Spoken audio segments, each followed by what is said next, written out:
Welcome to All Together Now. This is Eleanor LeCain.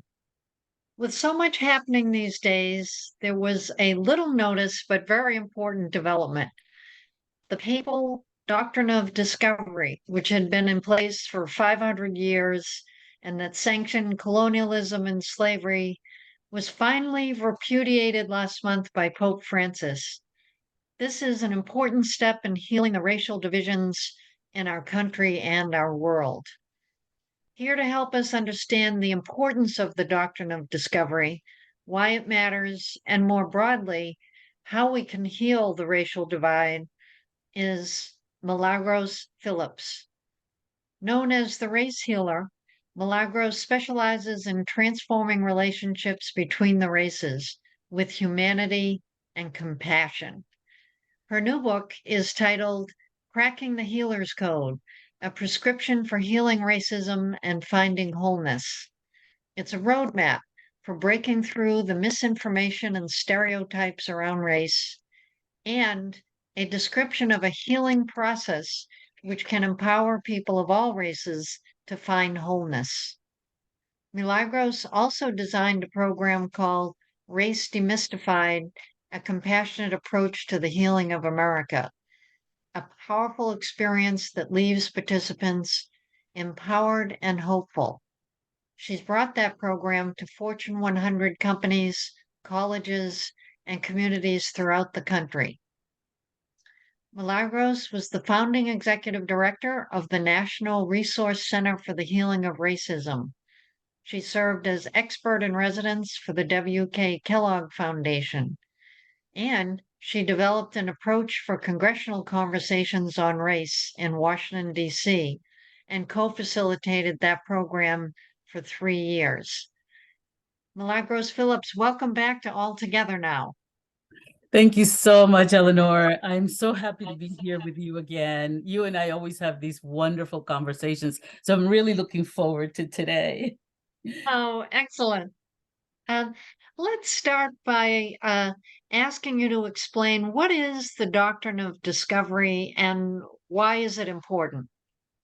Sure, yeah. So the doctrine of discovery is a papal bull. And let me just say that what a papal bull and why it's even called a papal bull, and then I'll explain how it was used and then how it changed over time.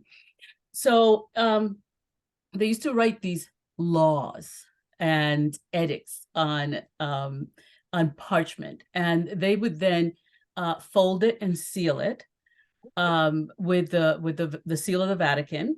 You know, they would pour wax and then use the papal seal on it.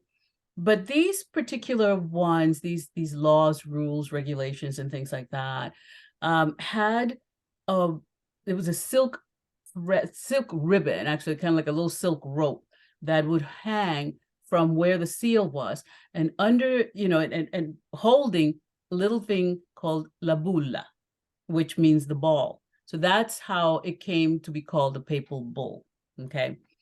So papal bulls were used to inform the populace of things like, what is considered a sin, how to behave, what people could and couldn't eat on certain days, like, all of those kinds of things. That's normally what papal bulls covered. They were sort of the law of the church kind of thing.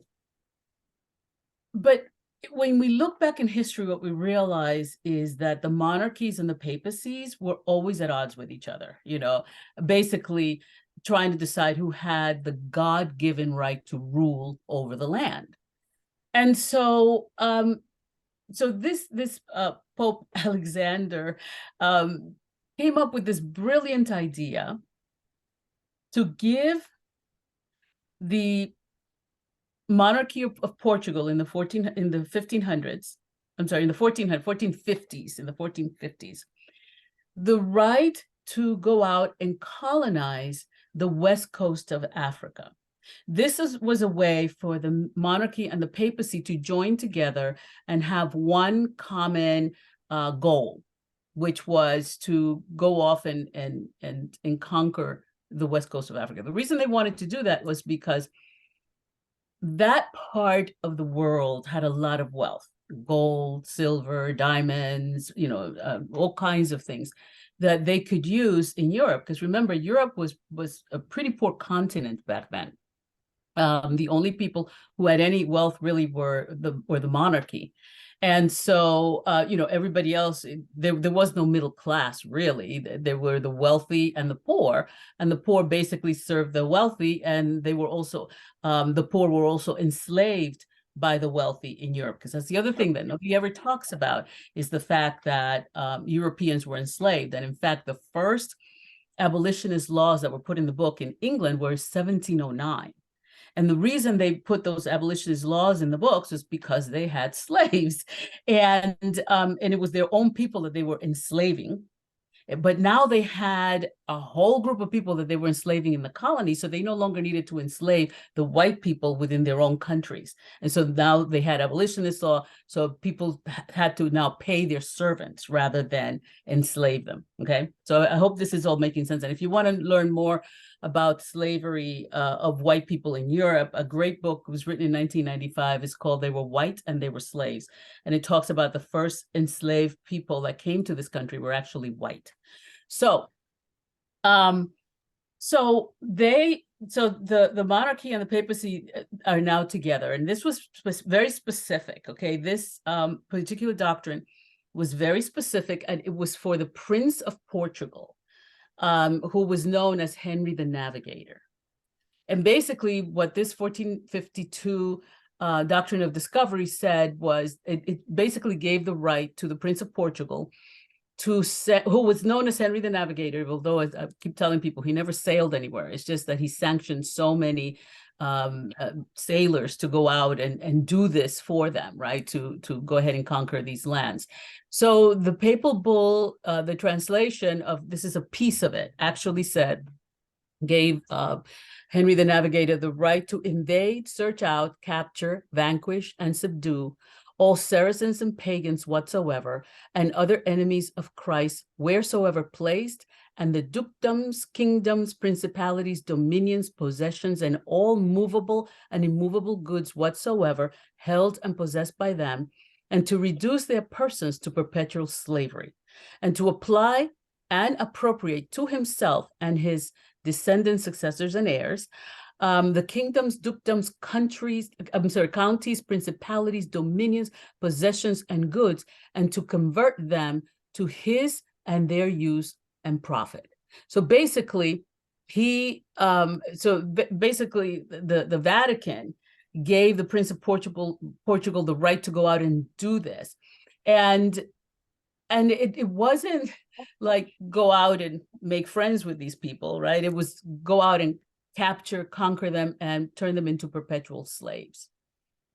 So when Columbus sailed out of Spain, actually Columbus was from Italy, and he went to the Italian crown and asked to be sanctioned to go find what they call the new route to India, right? And the Italian crown said no. He went to Spain because he knew that the Vatican was already making inroads with Spain around this doctrine of discovery, which was being used by Portugal. So now it's being extended so that the Spaniards can also use it, okay? And so he went to the Spanish crown, and the Spanish crown said yes, and they sanctioned his trip to quote unquote India, right? Which we now know he landed in Quisqueya, which is the original name given to that island by the natives. Quisqueya then became La Española because he claimed it for Spain, and now it's known as the Dominican Republic. So when Columbus landed in Quisqueya, he was under the doctrine of discovery, and nobody teaches us that stuff in school. You know what I mean? Like they just go, oh, Columbus sailed the ocean blue, right? But so he was under the doctrine of discovery, which meant that he could go in and vanquish and do whatever he wanted on these lands and claim them for his sovereign, which would be Fernando and Isabella.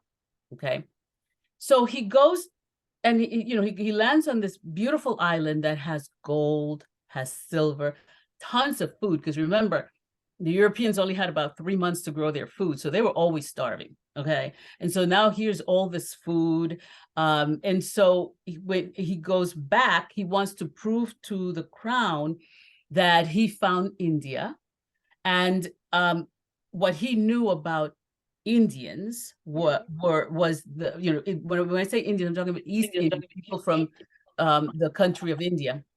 What he knew about them was that they were dark-skinned people with straight jet black hair.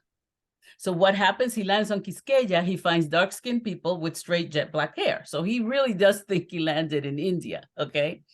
And so so he goes in and does what, you know, the Vatican gave him permission to do through this doctrine of discovery, because the people who were living on all of these islands and countries, and I'll go over the list of countries as well, were not considered fully human because they were not Catholic. Okay, eventually got spread to Christians. Okay, but originally it was about growing the Catholic country, the Catholic Church. And so so Columbus goes back and he brings with him about, they claimed it was around 90 Taínos, who were the Arawak people who were living on Quisqueya. So he took about, because he wanted to prove that he had been, they said 6 actually survived the trip.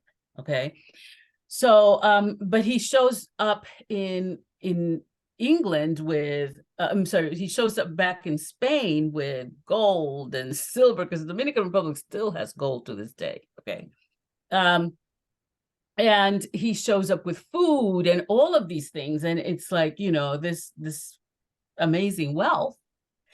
And so now the Vatican extends the doctrine of discovery to all European countries, because if they didn't, they would start fighting each other for those islands, those countries, those places that had all this wealth, right? So rather than doing that, because remember, they were all related, the monarchy have always married each other and their cousins, and so to keep the wealth in the family.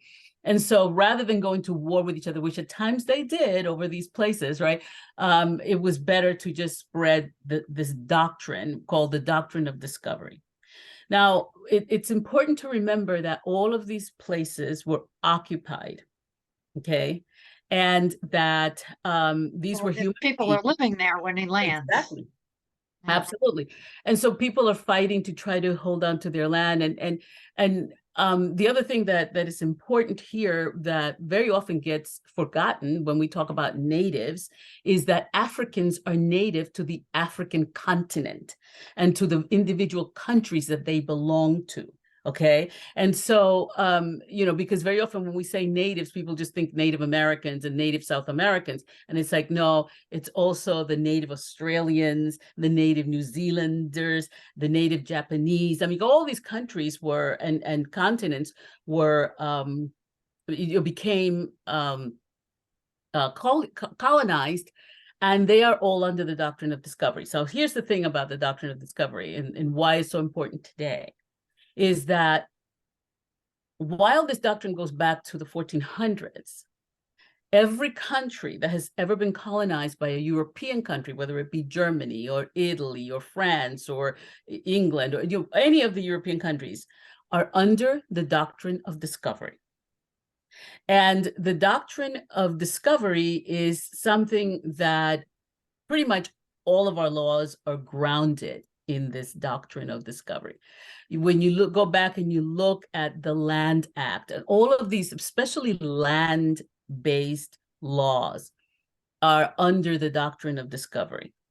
The enslavement of Africans in this country and all over the Western Hemisphere under the doctrine of discovery.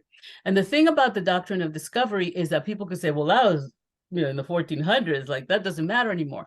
The law has been used continually from the 1400s till today. Okay, the last time that this particular, the doctrine of discovery was used in the U.S. to win a case was when Justice Ginsburg used it against the Oneida Nation in a famous case known as Sherrill versus Oneida, which was a land case in New York.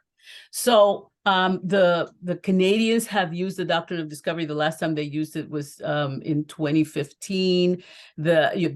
In New Zealand, they've used it in Australia. Like all of these countries that were colonized still use the doctrine of discovery today, which brings us literally to today. So for quite a while now, Native Americans in the US and in Canada have been going to the Vatican on a regular basis, trying to get the Pope to rescind this law, because they're still under that law, and so are we, and so are you. Like we're all still under this law. Okay, it isn't just a law that, and I'm going to talk a little bit about that if we have time, that affects Black people, affects white people too, and it's the basis for a lot of the oppression that we experience today.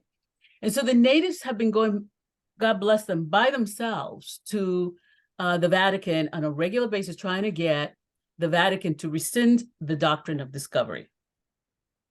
And so when the Pope went to Canada in July of this year, 2022, last year, 2022, there was a little bit of a mention. I think the New York Times mentioned the doctrine, and this time around, first of all, when he went to when the Pope went to Canada, he apologized for the residential schools. You need to understand that the residential schools happened because of the doctrine of discovery. Like nobody ever talks about that, because what the doctrine said is those people aren't human, so you can do whatever you want with them, and so people have.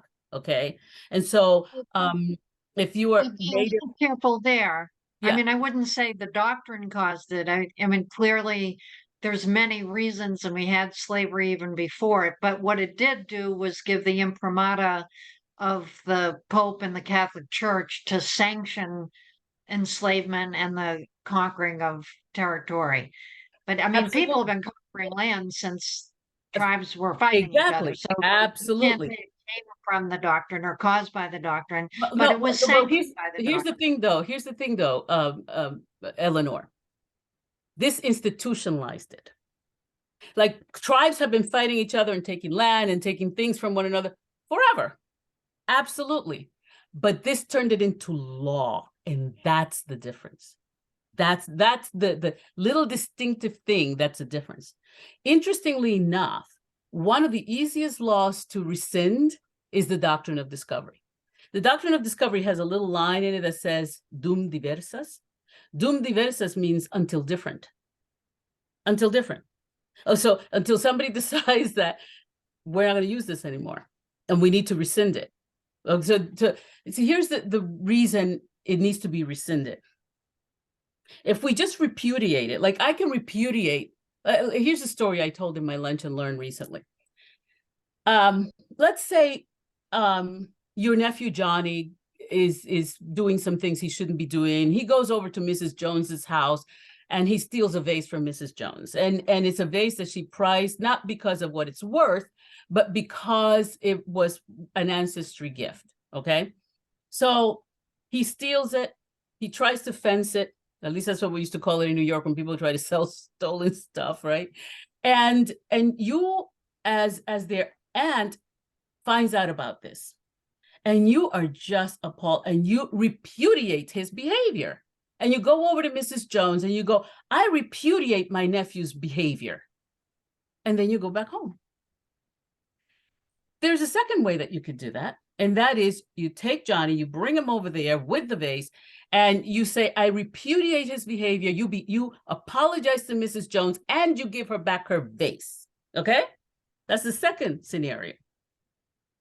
The third scenario is you bring Johnny, you make him apologize, you give Mrs. Jones back her vase, and you compensate Mrs. Jones for her pain and suffering. Those are three different ways that can be handled. And so the reason I tell that story is because repudiating the doctrine of discovery without rescinding it means that even if we say, oh, we're not going to use the doctrine, we're just, as a globe, right? We're no longer going to use this doctrine, but that doctrine is still sitting there as international law. So those who are here today, eventually we'll have to leave the planet. So we're all dead now, and it's 50 or 60, 100 years from now, somebody picks that up and goes, we got this law that we can use to do this, this, and that. And it says that we can't. That's why it needs to be rescinded. Apologizing for it is I think that's admirable, and I think that that's a great start. Repudiating it is wonderful, and again, I think it's a really good start and walk toward doing the right thing. But if it never gets rescinded, anybody can go, oh, it's in the book. We can do this. Does that make sense? So that's why the natives are trying to get the Vatican to rescind it and not just repudiate it and apologize. So I hope that that makes sense. Yeah. And the Pope has rejected it. And, in the United States, we have our own laws. So we're not beholden to laws of made in foreign lands. But it's, um, but it certainly was the doctrine of the Catholic Church which gave sanction to the colonization of the European nations throughout our hemisphere. So I think in that regard, it's really a very important step that Pope Francis, like for the first time in 500 years, they've finally rejected the doctrine and said Absolutely. this And does not represent Catholic teaching. the thing is that in this country, we have a separation of church and state, which is very important to our democracy. And yet we can pull out the doctrine of discovery and use it whenever we want. Like I said, it was 2005 when Justice Ginsburg used the doctrine of discovery specifically to win a case against the Oneidas. So this is why it needs to be rescinded. It needs to be rescinded so that no one can ever use it again, against native people anywhere in the world, not in Africa, not in Australia, not in New Zealand, not in South America, North America. You know what I mean? Like, it's just, that's why they're trying to get it to be rescinded. And it's really important that it be rescinded, because ultimately this thing affects us in ways that we don't even know. Like, we're just learning about the doctrine, you know what I mean? Like, within the last 15, 20 years, there's still a lot of people. I did a presentation for a group of lawyers, and only 3 of them knew, out of 120 people, knew about the doctrine of discovery. Right. So let's move on to your new book. You've got a new book out called Cracking the Healer's Code, a prescription for healing racism and finding wholeness. So you've written several books before, all of which are great. Why did you write this particular book now? So I actually started writing that book about 18 years ago. And I wrote the other books because for some reason I just couldn't get this one finished. I had, most of the healing process done. And in 2020, I found out about the doctrine. And I suddenly realized that's why I couldn't finish the book, right? Because I was missing this huge piece of history that then puts all the other pieces of the puzzle in place. And so I decided, okay, it's time to finish the book. And there are 13 stages of healing and transformation in that book. And the reason for that is because people don't know what they don't know. And we all act, react, and interact with one another, not just out of what we know, but also out of what we don't know and what we don't understand, right? And so because we have been under these doctrines and these laws and this stuff that's been institutionalized for hundreds of years, we all carry some form of that within our body, mind, spirit, and emotions. And so the book walks people through the process of healing so that people can understand that, yes, this is the way it has been, but it doesn't have to stay that way. And we can choose to be different. we can choose to make changes that will positively affect the next generation. And so I wanted people to know that they can heal from all of this stuff. So that's why I ended up writing it. Yeah, important mission and desperately needed in our country and our world. So thank you for writing the book. So inside the book, you talk about this kind of the stages of healing that we need to go through, and building on Elizabeth Kubler-Ross's work about dealing with death and dying. Um, and so you're kind of adapting it now to healing around healing racism. Can you, I mean, I wish we had time to go through it all, but can you kind of briefly describe what's the process? What are the stages for healing from this scourge of racism? Yeah, so I'll give you a few of the first stages. We move from innocence to ignorance on this stuff. It's like people don't know what they don't know. And when you don't know what you don't know, that's the innocent stage. Like, oh, I had no idea that things were set up this way, right? But you find out some things and they're very uncomfortable for you. And at that point, you choose to be ignorant. Ignorant means that there's something you're ignoring, right? Like you have a sense that there's something, but you just don't even want to know, right? So you'd rather ignore it.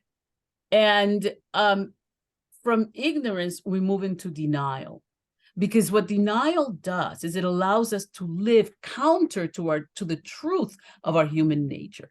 Our human nature is love, compassion, joy, fulfillment, connection, unity. All of these are part of our human nature. And if we live in a world that is segregated, we live in a world where we experience trauma on a regular basis, that all of those things are counter the truth of who we are as human beings, because human beings are pure love. We really are. It's just that there are things that have gotten in the way of that love. There's a wonderful line in the Course in Miracles that says, your job is not to look for love, but and I'm totally paraphrasing, to sort of peel away all the layers that are sitting on top of the love that already exists in you, right? And so a lot of these things that have happened to us as a human family have created what we're living with today, right? And so our work now is to peel away those layers of misinformation and dysfunction and trauma and all those things to find the truth of who we are on the inside, and to really bring that out and to use that to do our work in the world. Like one of the things that I tell people is, sometimes uh, uh, people mean well, and they're trying to do wonderful things in the world, but they're so angry that all you can feel is their anger when they go to protest, when they make a speech, when they do all of these things. All you can feel is their anger because they haven't worked through the anger yet. And Mhm. and so the stages of healing and transformation are to walk people through that. It's the leaving behind the racialized self, the self that's been indoctrinated into this stuff, and really embracing the truth of who we are from the core of our being, which is connection and love. So that's what the stages walk you through. And people have been giving me the most wonderful feedback on that. They're like, oh my gosh, I healed this relationship with my aunt. I healed a relationship with a past friend. And because they're realizing, oh, wow, these things are showing up in our lives in ways that we had no awareness of, but once we're aware, we can choose differently. So that's why I wrote the book. Yeah, well, I love your work because in all your work, I've seen this kind of compassion for all of humanity. And you're saying, racism is something that's damaged all of us, whatever, white, black, brown, yellow, whatever we are. We've all been damaged by racism, and you come from a place of compassion and looking, if when we understand historically what's happened and really look at this whole thing and go through this process, then everybody can heal. I mean, whites and blacks and browns and yellows, whoever you are, you can heal from this through kind of awareness and through this kind of guided process. So I should say for our listeners, I participated in your wonderful 2-day program that you have, which is largely based on your stages of healing. And, I've been to a lot of those different programs, and some of them I found the diversity trainings tend to, make white people feel guilty about white privilege and make them bad and wrong. It's like, hey, it wasn't my ancestors that owned slaves. I mean, we were struggling to survive from the potato famine in Ireland as the British were shipping out food out of Ireland. The Irish people were starving in the millions. So, that wasn't my people doing that, but you create a context of loving compassion and respect that enables people to heal. Um, so I just want to point that out in part because, to our listeners to know you have this program. It's called Race Demystified, a compassionate approach to the healing of America. And can you describe like the benefits of your program and maybe a story or two of people that you've seen come into this program and then the movement and growth and understanding and healing that you see happens by people who participate? Yeah, so that program is 22 years old now. And I've been doing it consistently for the past 22 years. People find it to be amazing because it's all this history that we never learned in school, and people don't know what they don't know. I remember back in 2002, I believe it was, there was a young man who attended the program. This Fortune 100 organization had me train 1,000 of their leaders on this program. And God bless them. They devoted 2 days for, took us 3 months to go through and train everyone, because we were doing it in groups of 40 or so people to make sure everybody had a chance to express and to, be present with the process. And this young man called me the first night. He called me at home and said, I had never heard of any of this stuff. He was one of the people in the group that when he described himself, talked about being trained to be a neo-Nazi from the time he was 12 years old. And what that community had meant to him. And he was just so touched because he said he had never heard any of these stories. He didn't know any of this history. He didn't understand. 2 months later, because I always tell people it takes about 45 days for the information that you learn in that workshop to move through your system, and your belief system and your body and all of that. And so about a month later, he called me because his organization had asked me to create a train the trainer program for them. And he asked if I could put in a word for him because he wanted to become a trainer, because he felt that his experiences in being indoctrinated, right, into that neo-Nazi community could be helpful in helping. He said he felt like he had a voice that some people would listen to because he's a white male with blonde hair and blue eyes. He felt like he could use his privilege to make a difference.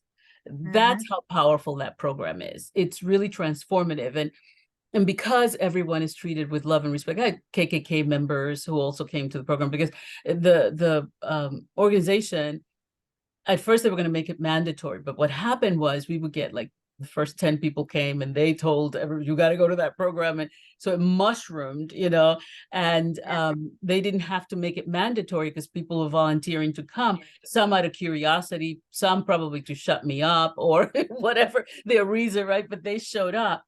And I think it's because they were treated with love and respect, and it wasn't a shaming and a blaming and a making people feel bad for what they have learned to believe, right? Like people learn this stuff and it gets passed down from generation to generation.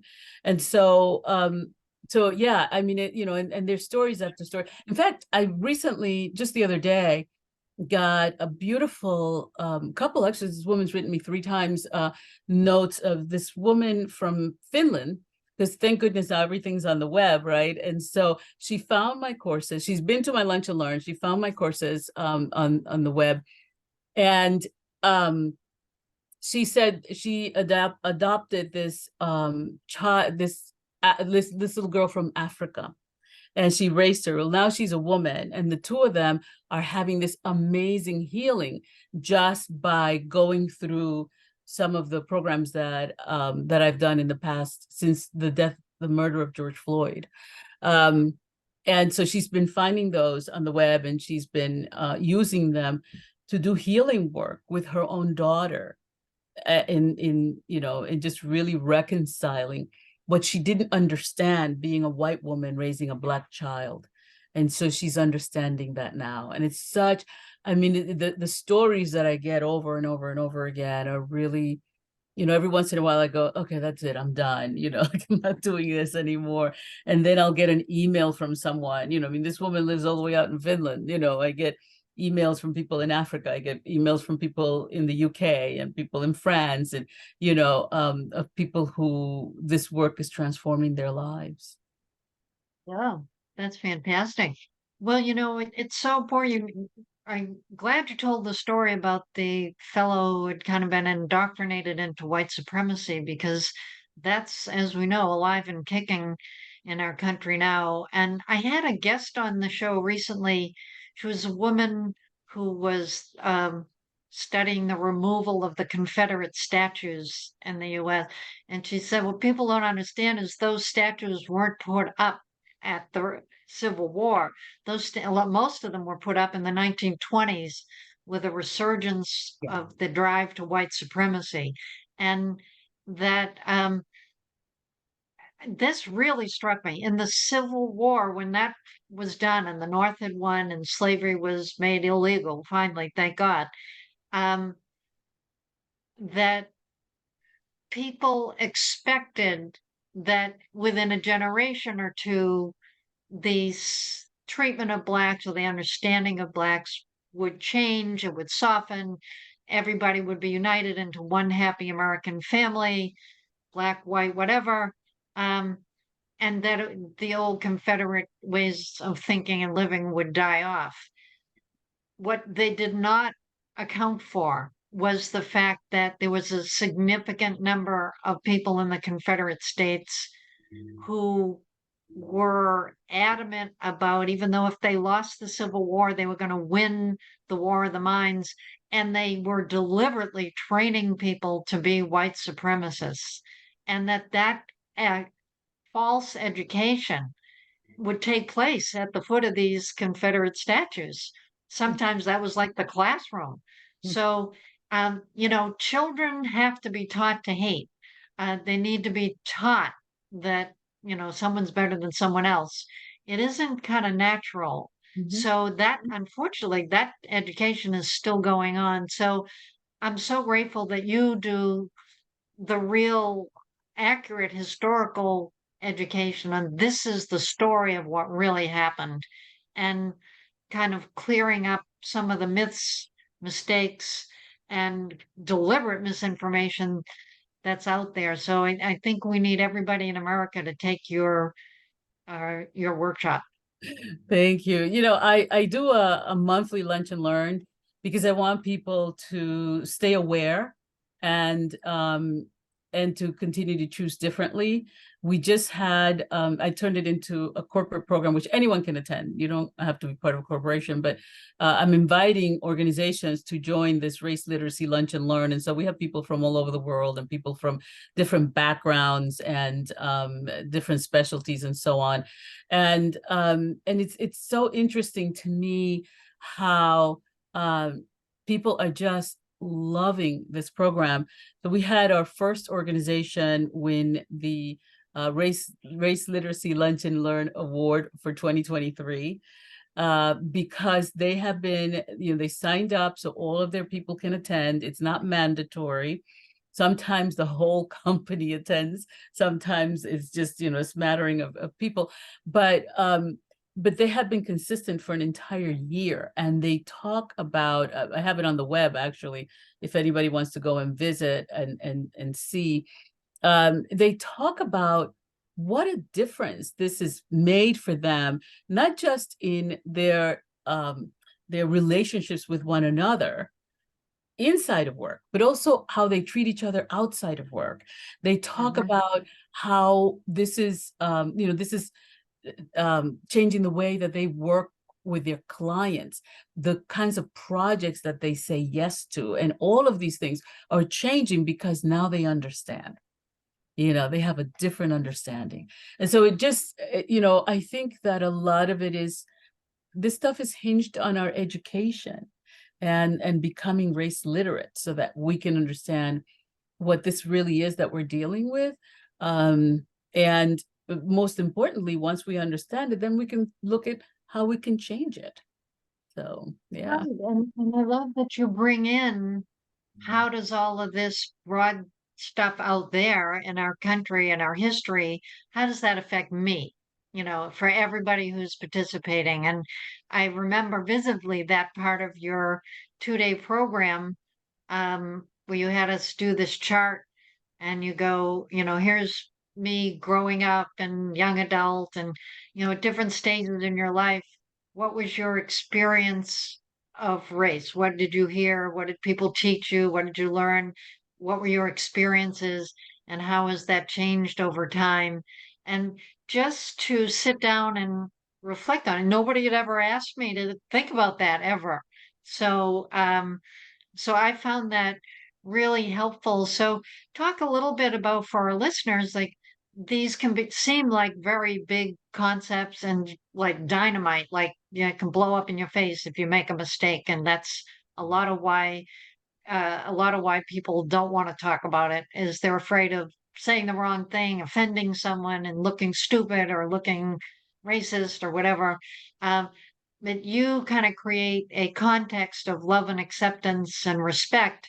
And then that gives us all the space for this personal experience. How do you help people connect their personal lives? Like, what does this mean for me personally with such these big social dynamics at work? Yeah, so one of the things that is really important to me is when people come to particularly that program, the 2-day program, is that people see themselves within the context of the problem, right? Because if they can see that, they can then come up with a solution. So in that program, we talk about the internment of the Japanese. And you have to remember, this was like 20 years ago that I started doing this program. So nobody was talking about the internment of the Japanese back then. The burning of Tulsa, like nobody was talking about that 20 years ago, right? It's and I keep the program current so that we deal with the current events and things like that. But I talk about how when the Irish first landed here in what is known as the continental USA, and the Italians first landed in what is known as the continental USA, how they were treated, how they were not considered white. They had to earn their whiteness, okay, and be assimilated. And part of that was, you have to give up your accent and you have to give up your language, and there were things that people had to do. And so this really, the work is the story of us as a human family, as opposed to, these people's history and that people's history, because all of it affects all of us. It affects all of us. You talked about the potato famine, that affected the whole world, And so it's when we compartmentalize things and we objectify human beings, what we do is we dehumanize ourselves in order to be able to dehumanize another human being. And so for me, the work is about healing as a human family, is the healing of all of us as one human family. So in order to do that, we have to find the threads that connect all of us. Like I had my DNA done, I don't know, probably about 4 or 5 years ago, and found out that along with being descendant of people from various parts of Africa, I'm also a descendant from the Tara people of Ireland. I didn't know that. All right. So Yeah, you're my cousin. yeah. And so it's all of these things that are part of the human family. And when we segregate human beings and we segregate people's history, what we're doing is we are dismembering the human family. And I think that our work now in this part of our history is to remember the human family, to bring back all of the members of the human family to be one human family with awareness of all the cousins and the sisters and the brothers and so on and so forth. But it's this one amazing human family who lives on one global village and has one human history. This is who we are. Yeah. Well said. Well, it's I noticed in your book you've got two chapters on denial, and it's like one of the biggest obstacles we have in dealing with this race issue is the denial that each of us can have individually, and then the collective unconscious, I would say, in that sense, not in a good way, collective denial. Um, Talk a little bit about like what's at work with denial? Why are we in denial? And how do we break through denial to be able to address this and heal it? Because as long as we stay stuck in denial, healing is on the other side of denial. How do we break through the denial to get to the healing? Absolutely. Well said. Yeah, healing is on the other side of denial. So denial is one of those things that serves us, like I said before, we're wired for love and for bliss and for joy and connection and all those things. And all these things that we've experienced that we've been talking about on this podcast are things that are more about exceptionalism. What makes you different from these people and those people and those people, as opposed to what are the things that we have in common. So denial is one of those things that serves us. What denial does is it allows us to live outside of our human nature. So it allows us to live with trauma. It allows us to live with violence. It allows us to live with all of these things that are very difficult to live with. We have to do something. Those things cause cognitive dissonance, and you still have to live in the environment, right? So you have to come up with something that allows you to protect yourself somehow. So denial is one of those things that allows us to do just that. It allows us to even though we know somewhere in our psyche, somewhere in our souls that we're wired for connection, it allows us to live in separation of those humans and those humans and those humans and compartmentalize them. So denial is one of those things that serves us because it allows us to live outside of the truth of our human nature, which is connection and love. So I had one huge chapter on denial, and my editor said, you have to break it up. You can't just have half the book be about denial. I gave a lot of different examples of how we do denial in that book.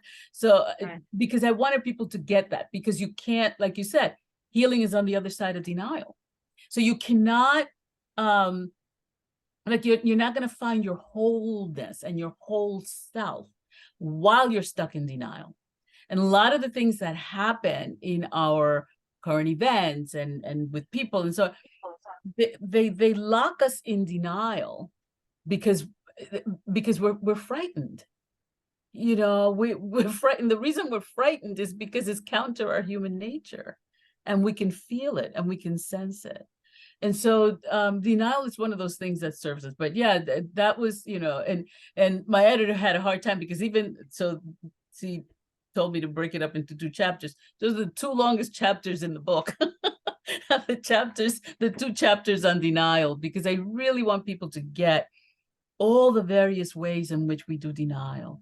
And denial is one of those things that leads us to blame other people instead of taking responsibility for our share of the dysfunction, and we each have a piece of the little puzzle there.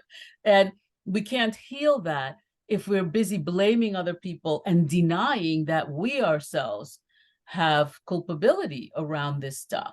And that doesn't make us bad people. Actually, it makes us really good learners. It's just that we were badly taught. We were misinformed, right? And I always say those who are misinformed are bound to miscreate. So, yeah. Right, exactly. Well, you've been asked to so many places to help bring this understanding and healing. And you have such a great, successful track record. One of my favorite stories is when you go to the town where the town mascot is the Redskins, and the town wants to keep the name the Redskins because it's their 70-year tradition and they're proud of it and they've had a winning record. I think it's going to help them keep winning if they keep the same name. Whereas the Native American tribes are going, we consider that disrespectful. So you were brought in to help the school figure this out and come to some resolution. Obviously, there's a lot more tradition, history, and support for the name when you walk in the room than the Native American tribes going, this is disrespectful and must change. And the reason I want you to talk about this experience is because even though racism has been around all this time, 500 years plus, plus, plus, maybe thousands of years, um, but it's been around a very long time, very ingrained, certainly since the beginning of the United States of America. Um, and but in spite of its length and its depth, we can change it fairly quickly.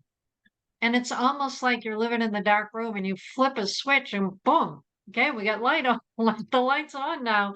And I see that happening with the work you do and with the work you do in the workshops and the work you do coming into the community. So talk about the high school. What did you do to help this high school figure out how to move forward around the question of the Redskins name to their school? Yeah, so it's so interesting because they had an assembly with all the educators in the entire school system, and they had me come in and speak. And I only spent a half a day with them, okay? But the moment, I presented something at the beginning, and these two gentlemen came into the assembly, and they were late, and they sat all the way in the back. And as soon as I opened it up for quick questions, one of them stood up and said, "What I want to know, ma'am, is what you think about blah blah blah blah." And he started talking about how they had this history, and blah, like you mentioned, all the stuff that I mentioned in the book. And I said, well, thank you so much for your question. I really appreciate that. And I want everyone in here to think about that as we go through the presentation, and we're going to respond to your question at the end of the presentation. Okay, so that sat him down. That was the first thing. So I went through my entire presentation, and they had done a survey, okay, before I came in to speak with them. They had done a survey to figure out, just how people felt, and the survey included the town about changing the name because they really were adamant that they didn't want to change this name. And it was, very high number of people, was in the 90 percentile, that didn't want the name changed in this particular town. So anyway, I come in, I do my presentation. I don't need very long because, I always tell people that my calling is healing racism, but my passion is transformation. So I understand transformation from the inside out, So I did this presentation for them, gave them some of the history, that they did not know about, how this phrase of redskin came about. And I mean, they're all educators. These are bright people, right? They got it. They didn't know that history. No one had ever, again, it's like everything else. It's like we are all misinformed, right? Or have no information whatsoever. So the brain fills in with what it's got. And they didn't realize that there were traders that would go out and hunt animals, and they would skin them. And they would bring back the skins, like rabbit skin and fox and whatever, okay? And they would sell it at the trading posts. A lot of these trading posts were run by men, but the women, these are white men, right? And white women used to support them by helping to sell things, and do what we would call the register these days, right? Like they would collect the money and so on and so forth.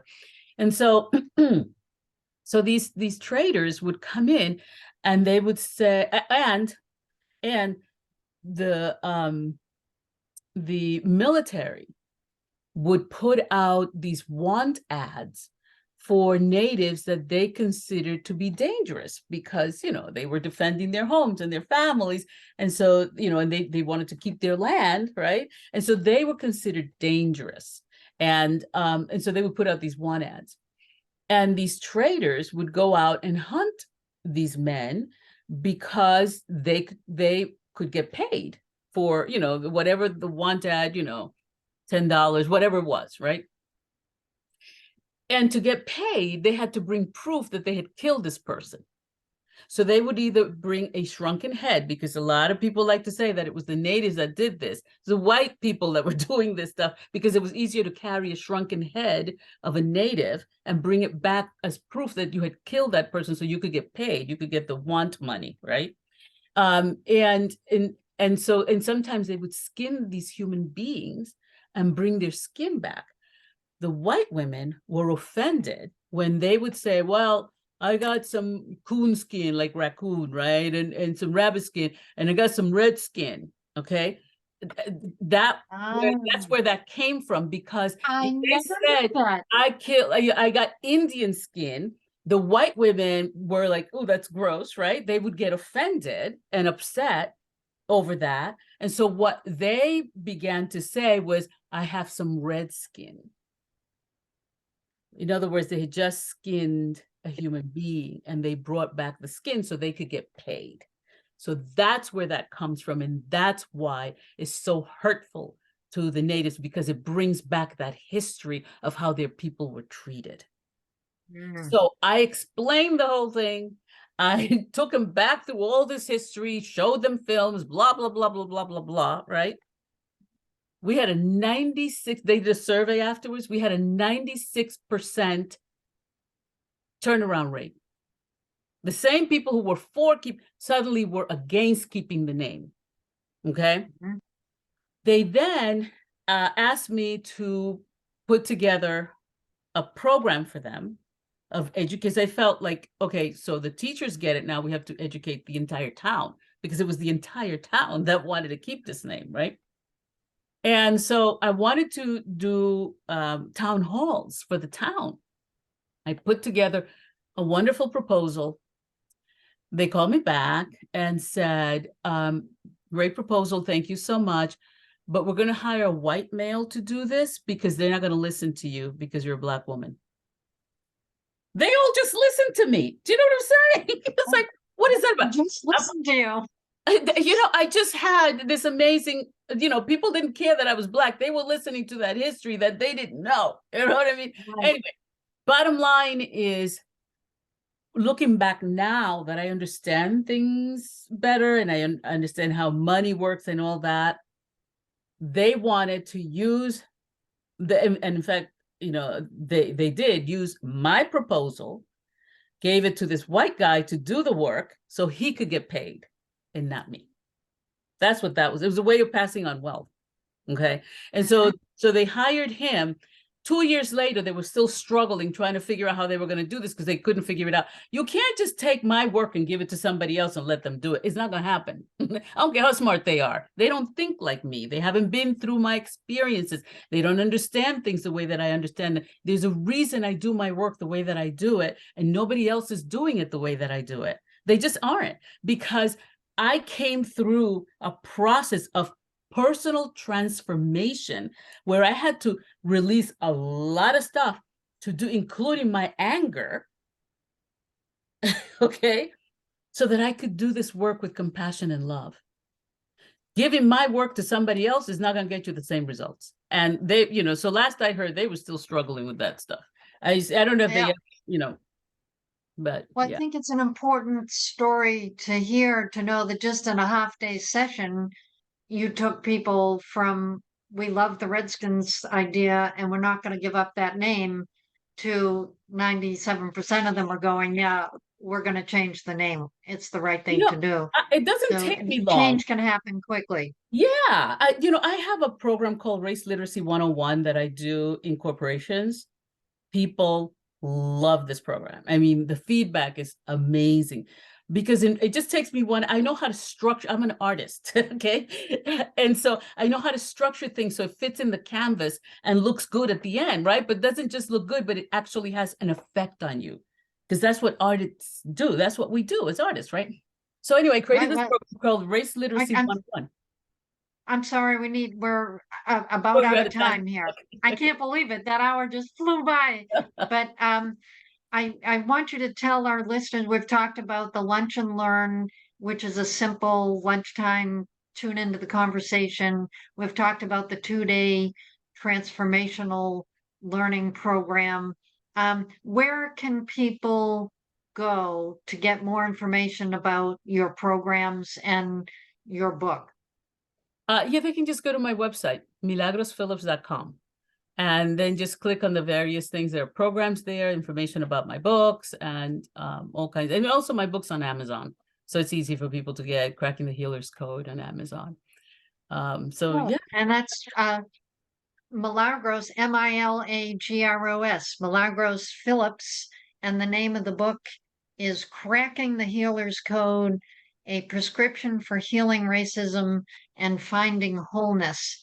So I want everybody to go buy that book, read it, and we can all move forward together as one more harmonious American family and human family. Milagros Phillips, that's all the time we have. Thank you so much for being with us today and for all your important work. Thank you so much, Eleanor, and thank you for the work that you do in the world. Much needed and much appreciated. Thank you so much. Thank you. Fantastic.